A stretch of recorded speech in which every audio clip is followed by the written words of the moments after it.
Ah, you're awake. My apologies. Are you feeling all right? Good. This, well, it's my home. I call it the Shadow Gallery. Oh, here and there, usually from the Bureau of the Census. Ah, not stealing. Stealing suggests ownership, and ownership suggests censure. These remarkable things of beauty are not to be held, and they're certainly not to be destroyed. I think if they come across this, those works of art will be the least of my worries. Well, you did what you thought was right.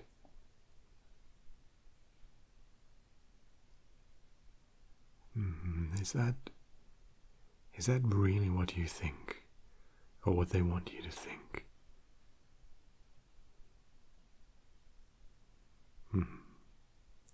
Go. May I ask where? Well, if they know where you work, they most certainly know where you live.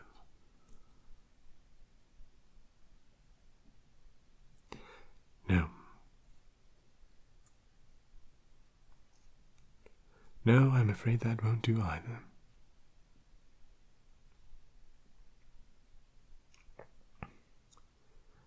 You have to understand, I didn't want this for either of us. But, well, you are unconscious, and I needed to make a decision. If I'd left you where you were, they'd be interrogating you right now. They'd imprison you, torture you, and in all likelihood kill you.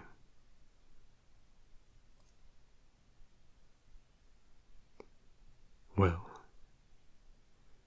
after what you did, I couldn't let that happen, so I carried you out of the place to a place where I knew you'd be safe.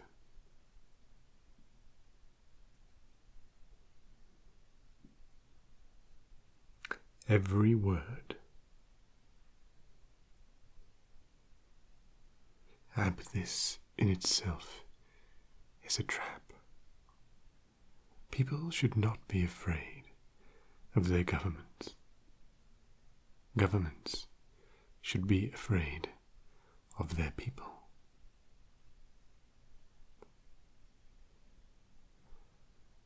A question indeed.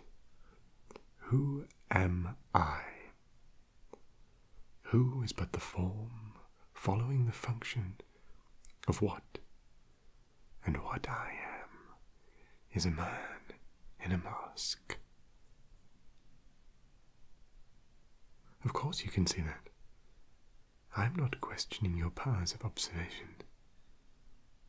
I'm merely remarking upon the paradox of asking a masked man who he is.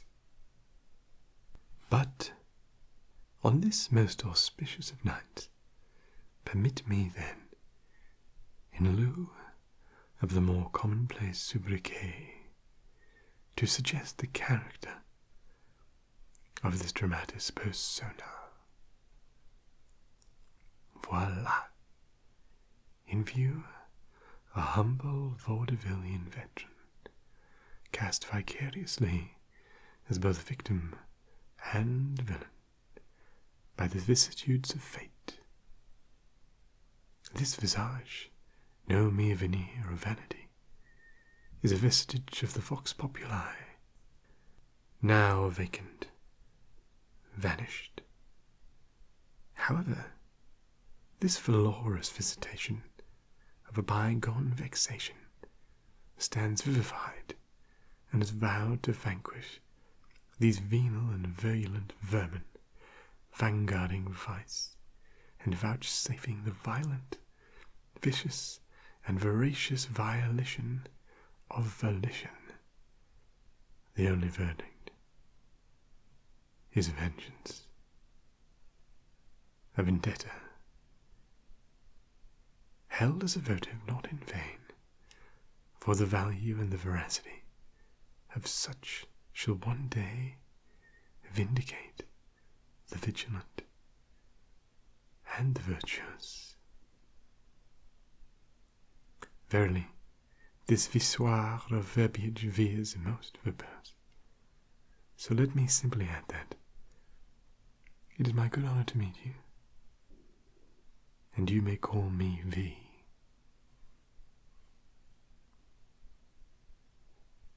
The building, yes, the building is, or should I say was, a symbol.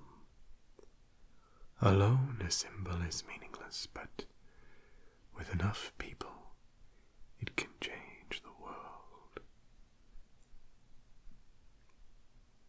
Very well, and let me tell you a story. Remember, the 5th of November, Gunpowder, treason, and plot. I see no reason why gunpowder treason should ever be forgot. The gunpowder plot of 1605, sometimes referred to as the Jesuit treason, still lasts to this day. Guido Fawkes, one of the more famous contributors, died in the most horrible circumstances. He is known by another name, Guy Fawkes. They used to burn him as an effigy, you know. Nothing burns like an effigy. Yes, they would have fireworks, and they would have a large bonfire on which they would burn crude depictions of the man who helped bring these things to light. It was a time of monarchies. King James sat upon a wide throne, and heavy is the head that wears a crown, and his head was most heavy. Much of the population of England wanted to see a return of a Catholic king.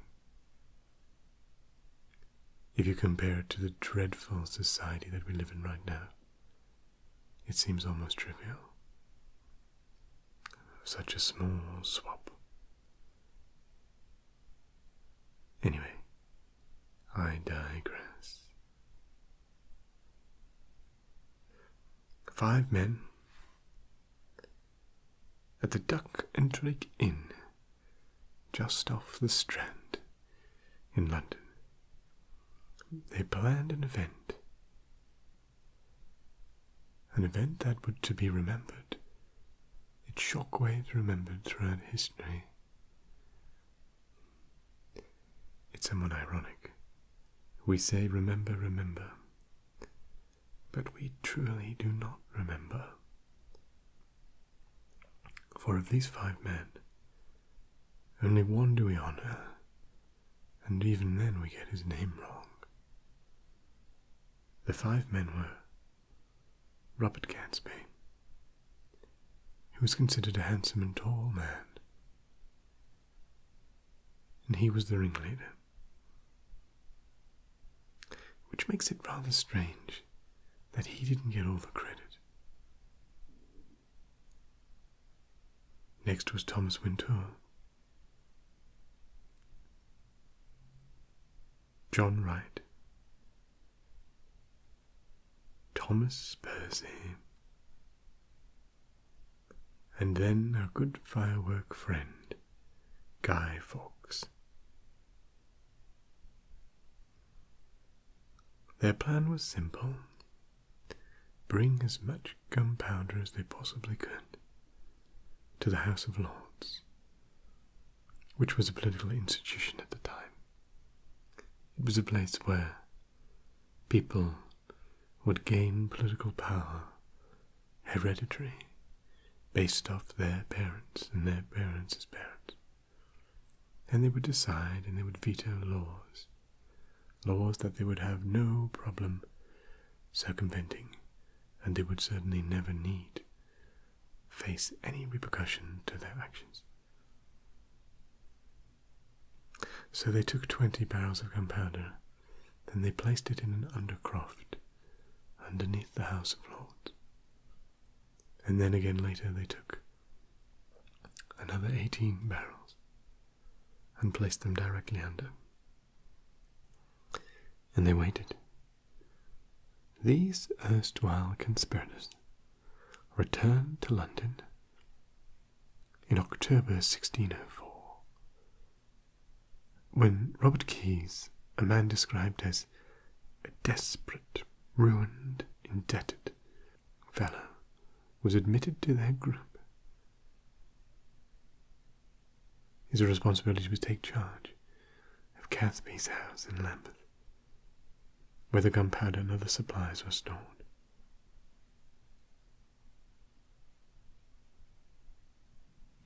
It was announced on the 24th of December that the reopening of Parliament, and therefore the House of Lords, would be delayed. Of all things concern over the plague, a plague that runs throughout the city of London, not entirely different to the plague that runs through our city now. And so the plan was delayed.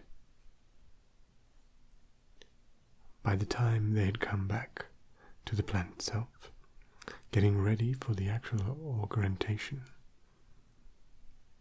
the gunpowder was ruined and had to be replaced. And this was part of the trouble. Both a letter was intercepted at King James to look upon, which suggested the gunpowder itself, but also the movement attracted attention. They were ultimately discovered. Soldiers combed the undercroft, and their plans were foiled. All 5 of the men faced the consequences of their actions. Guy Fawkes took the worst, I think, of the lot. He was to be imprisoned, and then tortured, and then finally sentenced to death.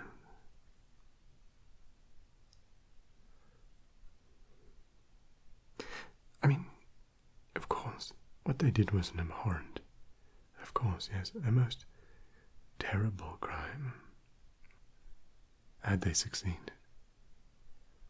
But it does illustrate the power of a symbol. Still, after all of these years, until but recently, he was remembered. We see Guy Fawkes carried throughout the streets.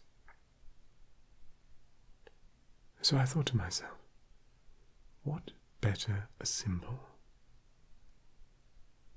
than the mask of one who associated with an attempt at the change of the highest levels of government, and also, more importantly, with fireworks. Fireworks in themselves being a most remarkable symbol, one of the greatest. Any big event that celebrates freedom will be accompanied by grandiose music and resplendent fireworks.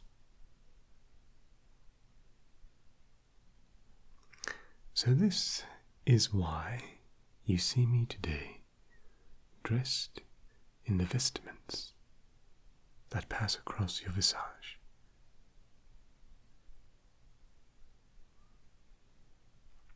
Ah, well, yes. We shall get to that.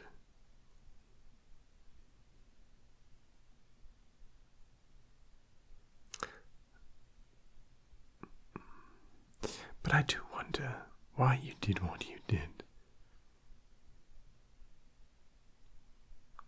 To reach out and to risk everything for a stranger, for a masked individual who you do not know.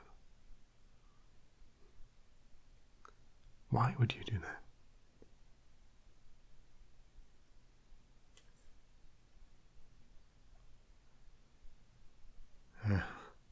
Dulci et decorum est, palpatrium mori.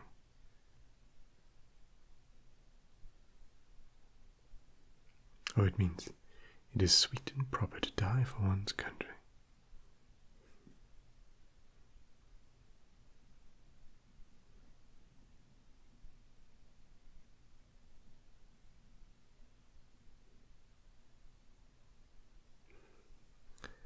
Yes, well, that's what would have happened if you'd been caught. Make no mistake. This would not have been simply some act of rebellion that would fall distantly by the wayside. For what we do, what I do, and what soon you two will do, is to fight for freedom, for the ideals of the freedom of speech.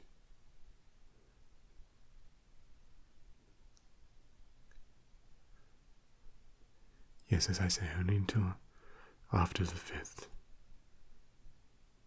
It shouldn't matter after that.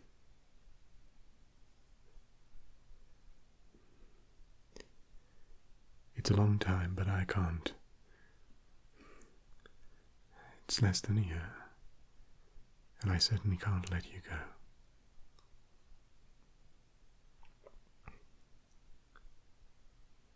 Ah, you say that, but you know too much already.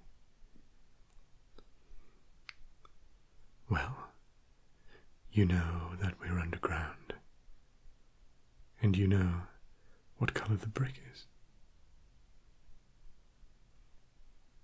It would be enough for a smart person to be able to extrapolate.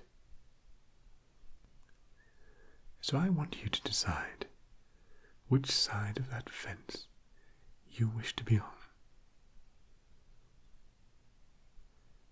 The one that collects books and reads them, or the one that burns them, the one that paints art, or slashes art,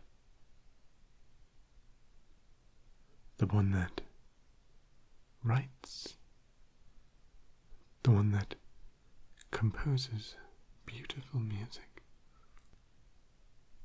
or the one that adds delightful measures to a list of culturally banned items. When Guy Fawkes fought, he, although however misguided, believed he was fighting for religious freedom. This is not about religious freedom. This is about all freedoms. We can't just complacently sit by and allow them to be taken from us. Not just let this world slip into a ball of fire. I want you to consider this.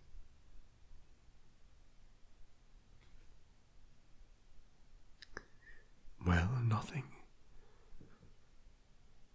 I can offer you no guarantees.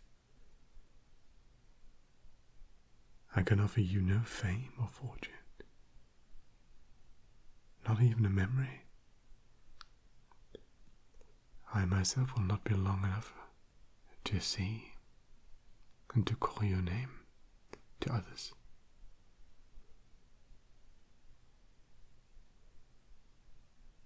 Just think of this. If the government had its way, this would have been burnt to a crisp. I'm not surprised. Very few have. These were buried deep into the vaults of the censorship.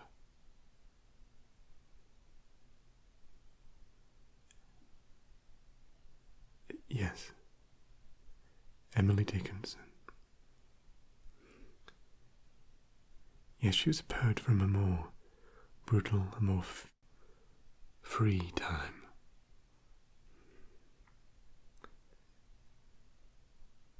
Just listen and decide whether you think this should be burned or not. It's all I have to bring today. This and my heart beside. This and my heart, and all the fields, and all the meadows wide. Be sure you count, should I forget, someone the sum could tell. This and my heart, and all the bees which in the clover dwell.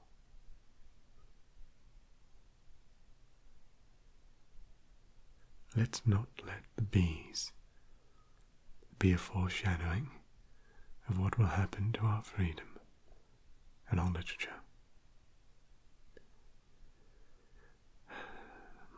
Well, I can see you're tired. The fall must have taken it out of you somewhat. I'll let you slip into the vestigial world of dreams. May they be as valiant and as virtuous as you.